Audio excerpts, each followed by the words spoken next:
dance for joy.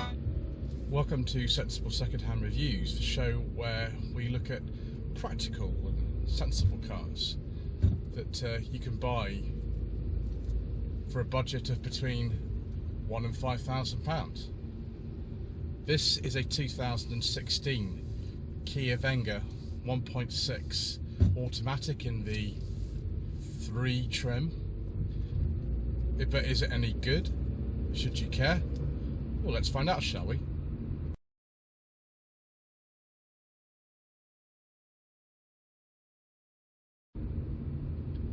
So this is actually a car that I sourced myself, and it always fills me with a lot of excitement when I'm able to show you the sort of stuff that I actually find for clients on the channel. We won't be having the most comprehensive test drive today because we're in Finchley and there's not really a lot of places where we can go apart from the lovely scenic North Circular, which I think we're going to avoid.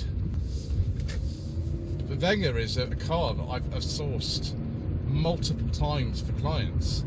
I think this was the third or fourth Venga, or very closely related Hyundai iX20 that I sourced for a client. This one's in particularly nice condition. It's done about 4,500 miles. Yes, 4,500 miles. And it works just exactly as you'd imagine it should. It's very, very easy to drive. Visibility is excellent. And I'm only sorry that today there's not had a chance to clean it, so it might not look so good in some of the external shots, but there's really not an awful lot to say about these cars, in the sense that they just sort of get on with the job. There are 2 petrol engines available, a 1.4 of 89 horsepower, and then this 1.6 with 123 horsepower.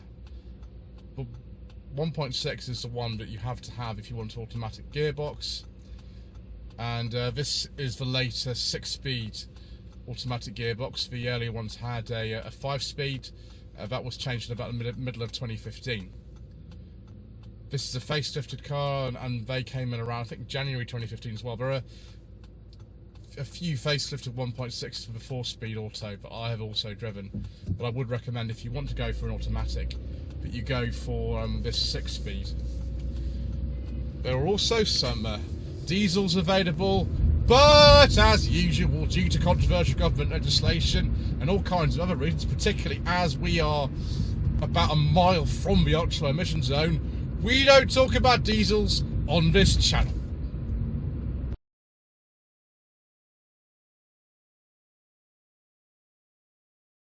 What we do talk about instead is just the ease of driving of this car, particularly with this automatic version. Personally, I would probably prefer a manual. You could get I think a 5 or 6-speed manual with this 1.6 engine. It just sort of goes along, the ride's quite good. Because the car's quite wide, the track means that the handling is actually remarkably good for such a tall car. It's not really out of its depth as you'd imagine it would be. Now, these aren't very fast. 0 to 60 in this automatic model is about 11.3 seconds. So it's not the kind of car that you're going to run into races in. But the sort of person who buys a Kia Venga or a Hyundai iX20 won't really care about that. They had quite a long production life, actually, these cars. They were introduced towards the end of 2009 and weren't discontinued until 2019. In fact, residual values of these cars, particularly the later ones like this, have held up remarkably well. Now, of course, you can buy these for under £5,000. That's not a problem at all. In fact, we looked at one when we were looking for this particular car. I think it was just over £5,000, but they chose this one because of the low mileage, and in fact, it's only had one owner and the really good spec on this 3 model. This was the one that they preferred, and this is the one they bought. You see them, anywhere up to kind of £15,000, because there wasn't really a direct replacement for these. People are still very much wanting something like this. I mean, it might not be everyone's cup of tea. The styling, I've heard people just not really like for whatever reason, but I think these look absolutely fine in comparison with a number of other cars that I've seen. The trim options were, in typical Kia fashion, one Air, which I think is just the one with air conditioning. Then there was a 2, that's the most popular trim, followed by a 3, which is this one, and then a 4. There was also an SR7 Special Edition towards the end of the pre-facelift production. The 4 is very well equipped. I think it's actually got chrome door handles and things like that. This is all you need though, this 3 model. It's got sat nav, and it's got a reversing camera, and it's got heated seats and things like that. But one thing I would actually quite like in this car is a panoramic roof. It would be a lot nicer with this. It's a little bit dark in here, but apart from that, no complaints really.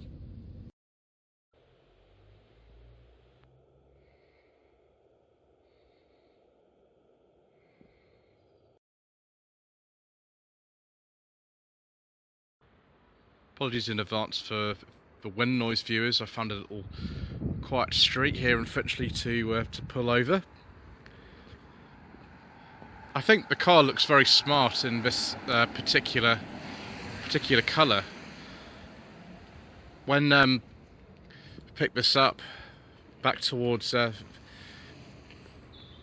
think October last year, there was on a mark on this car. Obviously it's been used as a family car for the last few months, and so it's not looking quite as sort of pristine as it was, but in this colour I think the design does look good. The facelift models do look better than the pre-facelift ones. The main differences are this little chrome strip on the back, the alloy wheels, and at the front there are little LED daytime running lights at the bottom.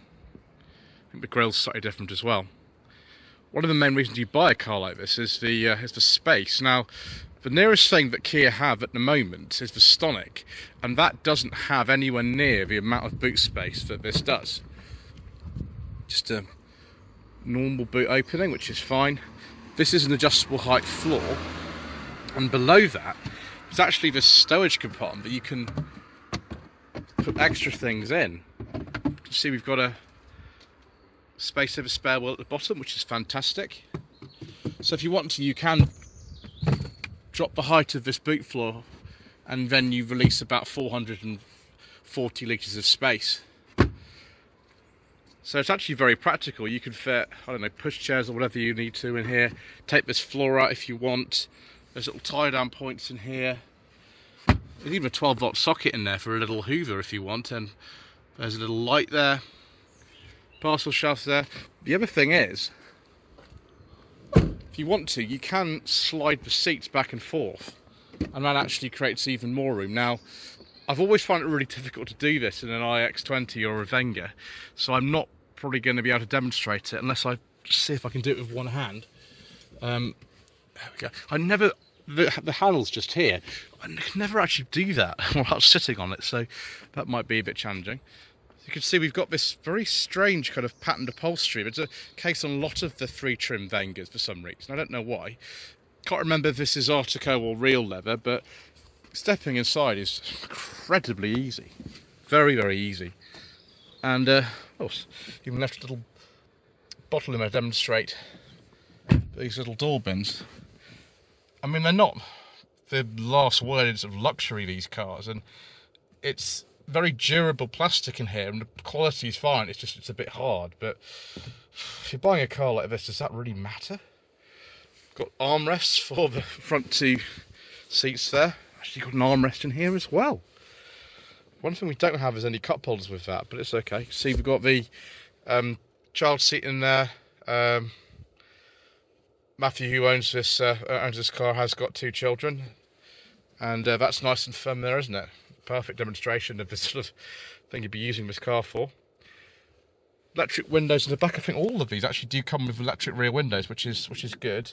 Enormous cubby storage in here. There are 2 big cup holders, and I don't know what that would be for. Maybe like an even bigger bottle. Got map pockets in the back as well. Everything does feel very solid and well put together. Again, it's not the most luxurious car, but it feels very good. Even this sort of kind of nicer sort of I suppose like a sort of rubberized plastic finish on here feels good. It's a bit dark in here though, but like there's a lot of modern cars are like that. You know, they're all sort of black and things. But yeah, it's a very easy to use and it's a very practical interior.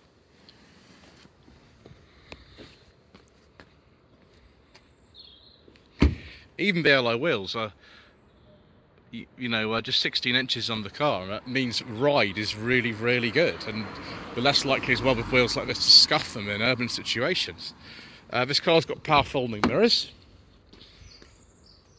and it's got rear parking sensors and a camera, which is good. Again, we have this sort of rubberized plastic here, just very easy to use. Window controls. You've got 2 power shop windows for passenger and the driver, and because this is the 3 model, we've got automatic wipers, automatic lights, we've got cruise control, buttons for the stereo, there's buttons for the phone. It's a bit of a weird looking steering wheel. I think this is a shared with the Kia Soul. The original Kia Soul actually had a steering wheel like this, and I think it's based on the same platform, which is also shared with the Hyundai i20, which we've had on Sensible Secondhand Reviews before, actually, viewers. So I want you to pause a second here to get the key so we can have a look at this infotainment system. One thing that's a little bit annoying about this car is that when you switch it on, the stereo always comes on. Even if you've left it at minimum volume, the stereo always comes on, which is really annoying. So you can see there we go, we're just North Finchley somewhere. Sat nav in this car. Don't know what the difference between map and nav is. I think it's just like the same thing. Presumably that's just for putting in the addresses and things. I'm not going to input addresses and things like that because I don't want to give away the addresses of people who own this car. I think it's a bad idea. So we'll just go back to map, and that's where we are. One thing that's a little bit strange in this car is that it's got a nice big touchscreen, like the facelifted ones do that have sat nav, but we've still got this sort of older style display at the top. It's not a problem or anything, it just looks a bit sort of incongruous like that. Also, these climate controls are different from the pre-facelift cars. Again, we've got this sort of rubberized feel plastic here, which does feel very good. I mean, this car's only done 4,500 miles, as you can see, so you expect it to feel new, and of course it does. Climate control in here, it's only single zone, but that's not too much of a problem. We have got dual stage heated seats in here, which is fantastic. So it's the 6-speed automatic in here as opposed to the earlier 4-speed. Nice normal handbrake, brilliant. Got a 12-volt socket down here. If I take my microphone out of here, you can see we've also got a 12-volt socket here and an aux in and a USB port. Someone's really thought very carefully about how people are going to use this car and designed it accordingly, which is great. You know, there's all the cup holders I was telling you about earlier. That's for the big bottle. I don't know what this is for, but for something. Get even more storage in here. You can fit a bottle in this side here. You can fit other things like there. We've even got a button for turning off the traction control if you really feel like you want to be a racing driver in a Kia Venga, which is unlikely. So yeah, the SD card just fits in there. Very easy to use controls and no problem. The only thing I would say, which is really weird, so if I adjust the fan speed here, you can see it comes up at the top of the navigation screen, which is not what I'd expect. I'd expect it to maybe come up in the top here in this older style display, but there we go. One thing I can't seem to find on here is like a home button to go back to the screen, but maybe you know, I'm just being an idiot and it's probably here somewhere. Maybe that one will do it. Yeah, I don't know. Go back to the map. Yeah, maybe for media, that might do it. So yeah, we haven't got anything connected at the moment. I don't think this has Apple CarPlay or Android Auto. I'm pretty sure it doesn't actually. It's a little bit old for that, but never mind. Let's see if these secret mission documents go in this glove box.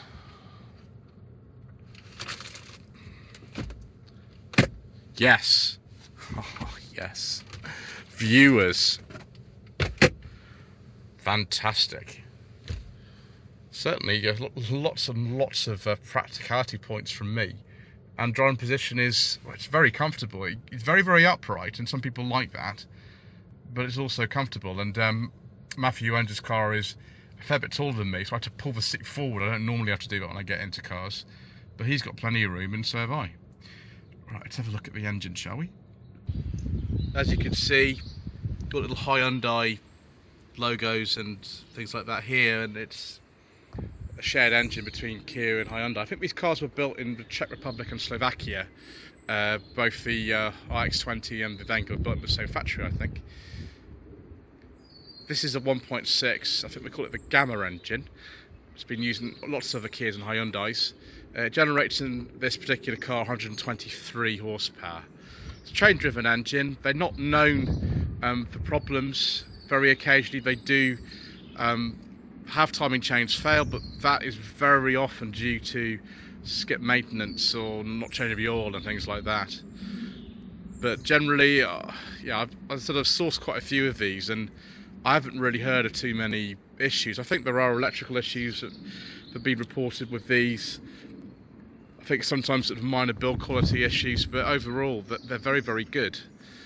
This car's actually still under its warranty, because it's December 2016 and it's January 2023, so we're actually still got just under a year's warranty left on it, which is brilliant. Not, I think anyone's ever going to have to use that, but it's good that, you know, even back in the day when these cars were coming out, end of 2009, beginning of 2010, but actually they were offering a 7-year warranty at that point as well.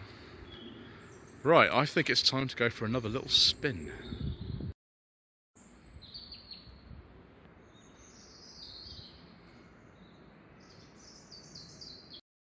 Lloyd Consulting stickers, t-shirts and mugs are available by clicking the link to the Google form in the video description below. One thing I would say about this car, and it's probably the case for a lot of automatics, is it can be a little bit on the noisy side. I don't think this is a dual clutch transmission. I don't think it's a CVT. I think it's a normal 6-speed auto. But sometimes you do get the engine into some kind of interesting places in the rev range, just through normal driving, which you wouldn't get with a manual, but never mind. It's very easy to see out of this car. It's simplicity itself to drive. Driving position's very good, and you know, even if you do venture onto faster roads, I have driven one of these on a dual carriageway and it's absolutely fine. No problems, but particularly because the track is quite wide in these and the wheelbase is a bit longer than the Hyundai i20 or Kia Soul that this is actually based on. It's actually just remarkably nice to drive. The other cars that would be competing against this would be things like the Nissan Note and the Renault Modus, but I don't like those as much as this. I mean, they're okay, but I really like these. They're not for everyone, of course. These there are other models of car that you can get which will do a very similar type of job, but considering I've sourced so many of these for people and they all seem to get on with them really well, I'd recommend, if you're in the market for this type of car, that you have a look at one.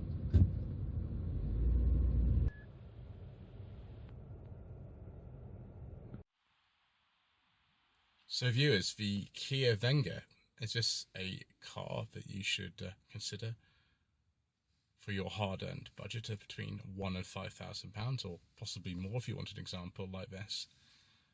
Well, if you're looking at this sort of car, then one of the main things that you want to look at is dependability, and these are quite well proven.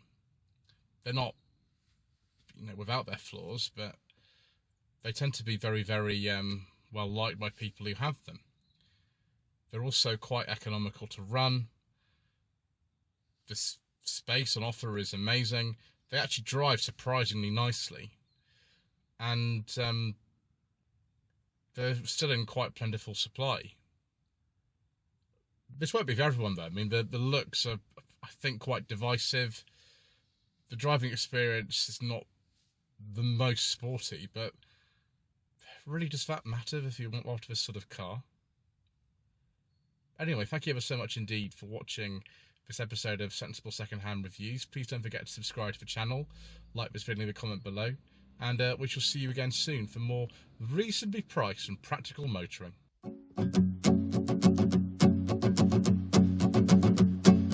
1, 2, 3, 4.